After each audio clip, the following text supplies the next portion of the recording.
بسم اللہ الرحمن الرحیم۔ امام صادق علیہ السلام نے ارشاد فرمایا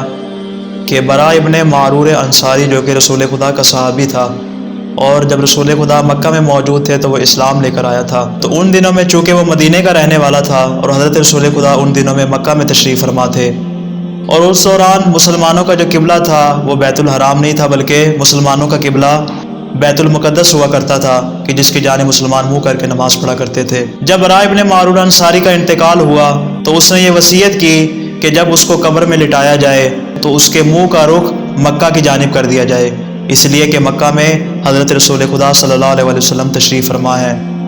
یہ برا ابن معرور انصاری نے اس کام کو انجام دلوایا، اور اس کے بعد یہ لوگوں میں رائج ہو گیا اور لوگوں نے اسی طریقے کے مطابق عمل کرنا شروع کر دیا کہ جب بھی کسی کو قبر میں لٹایا جاتا تو اس کے چہرے کو مکہ کی جانب کر دیا جاتا، اور بعد میں جب قرآن مجید میں جو حکم نازل ہوا تو اس میں بھی اسی حکم کو مسلمانوں پر واجب قرار دے دیا کہ جس کسی کو بھی قبر میں لٹایا جائے گا تو اس کے چہرے کو مکہ کی جانب کر دینا چاہیے،